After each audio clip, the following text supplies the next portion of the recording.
What is up, everybody? Skratch coming up with another video. Today we're gonna cover another hidden gem in Raid Shadow Legends, guys. Not many people are talking about this champion, but she can deal so much damage. Today we're gonna talk about Hexia. We're gonna take her for a spin. We're gonna see what exactly she can do for your team and how much damage she can drop in.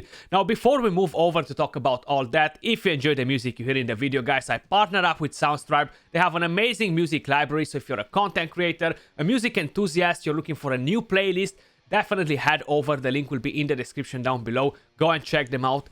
Plus, I can save you a 15% on checkout by using code Skratch. Now, who is Hexia, right? Is that epic from the Undead faction, just in case if you are not aware. For a very long time, she used to be my curse. Every single time I used to open a sacred shard, Hexia was there. If I only had one sacred shard, I was getting Hexia. That's how cursed I was with this champion. Now, she got reworked a bit, like probably around 1.5 years ago. I haven't touched her since, just for the simple fact that I hated her, and I'm not gonna go around. I hated her because she was always in my sacred shards. Basically, on the A1, attacks one enemy, has a 40% chance to land the defense down. This chance increases by 20 for each debuff placed on this champion. On the A2, attacks one enemy, grants an extra turn and places a 50% increased attack buff on this champion for 2 turns. If this attack kills an enemy, damage increases by 7.5 for each debuff on this champion, stacks up to 30%.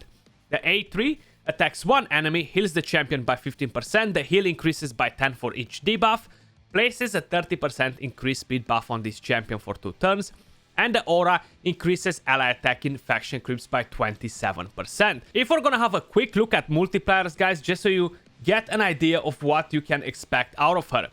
The A1 a 3.2, the A2 a 5.3, and the A3 a 5.5. This is tons and tons of damage, guys. Now, let me quickly show you the build that I have on her. So I have a Savage set and a Speed set. I haven't went all the way to give her the craziest gear that I have on the account, okay? Her base attack is actually very high, almost 1600. So that makes it very easy for you to get tons of attack on her. Total stats, we have 5.7k attack, 101 crit rate, 278 crit damage, Savage and a Speed set.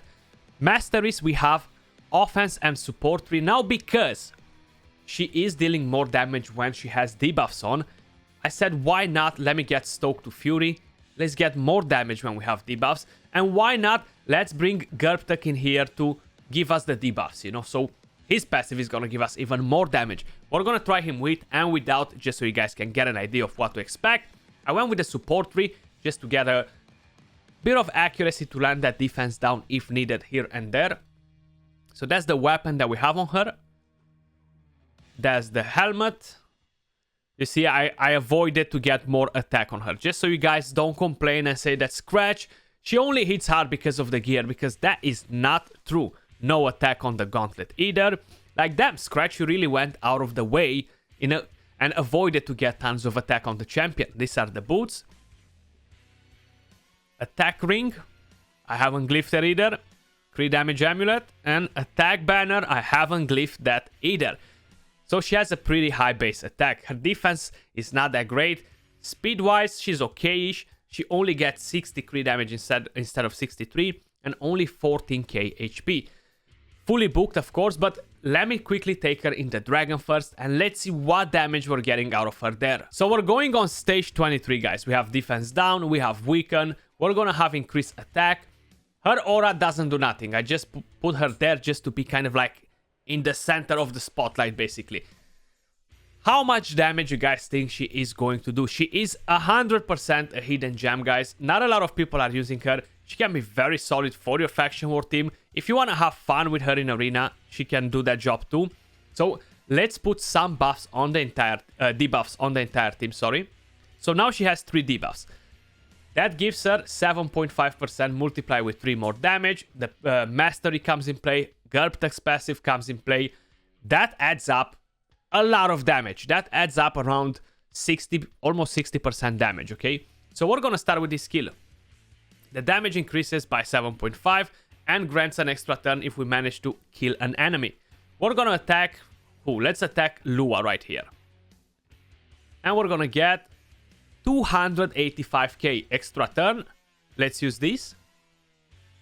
206k. So Herb Smasher didn't proc here. That's fine. That's fine. Just to give you guys an idea. She can smack pretty damn hard, actually. 300k almost is crazy, huh? Very, very crazy. And it's not like she has the most insane stats. Let's see the A1. 73k. Decent. Not as crazy. Not as crazy for sure. But still good enough. Okay, let's kill that Faceless, because he's the main issue here, you know. And we're gonna go again on that Arbalester with the A2. 130k hit. Okay, we had no defense down. Okay, I was gonna say, like, why?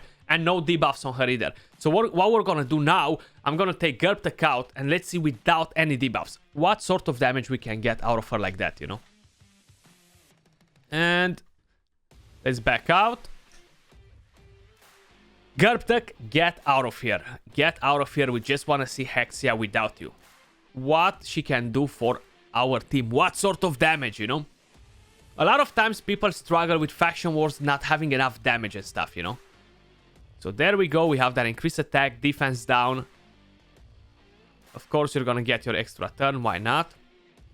So there we go. A2. 156k hit this time around. Still pretty good. Now, if we would have the debuffs on her, at least a couple, that would be much, much better. How you've seen, I don't have 6,500 attack on her. It was going to be very easy to get that attack compared to other champions. Like, it's like how I would build my Tranda, you know. If I would take that gear off, will definitely be pretty easy to get to 7k attack. And that would be kind of like what we're aiming to see, big numbers on this stage. Because whenever I'm bringing the craziest champions in the game on this stage, they are always with the most insane stats. So damage-wise, she was pretty good. 130k, 150k, 300k almost with the debuffs and Gerptek's passive. That is pretty impressive. But what about if we're gonna take her in for a spin in Arena, guys? Are we gonna get any value out of her from there? Just like a couple of fights, you know. So I'm not gonna have access to the craziest teams in the game right now, because we are in Gold 5 early on after Arena reset, so it's gonna be a bit of a struggle. But look, we have a decent team right here. We're gonna go against this one. We're gonna want to have increased attack. Very important to have that. So let's put Hexia in here. We're gonna bring Kaimar. We're gonna bring that. And why not? Let's bring a Madame series as well. So there we go. That should do the job, hopefully. That should do the job. Are we gonna be able to one-shot, kind of like take down the threat and one of their main revivers or something crazy like that? We should be able to do it, I think. Then we can reset with Kaimar anyway. So there we go. Okay. So who should we hit first? Not the Spirit Champions. That's bad business.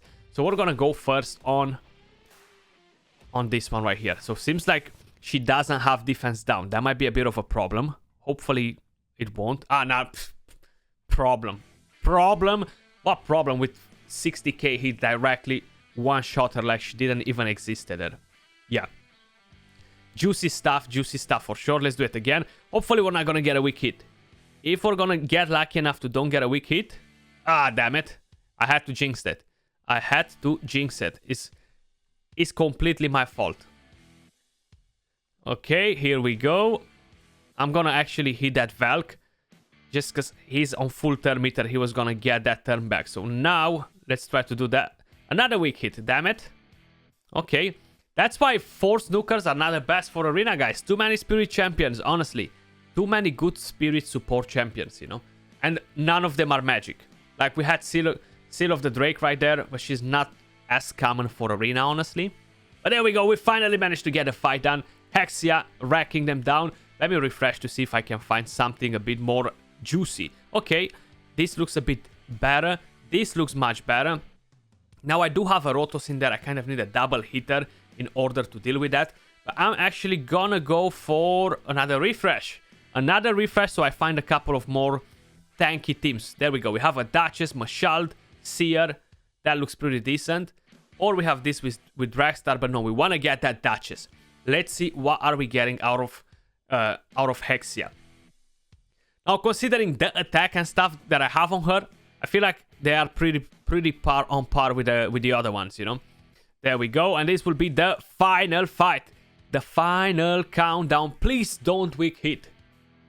Bang! Duchess goes down 136k. Next hit. Who should we take down now? Let's take that ninja down. Bang! 193k on ninja. Just to show him how the things are actually staying in here, you know.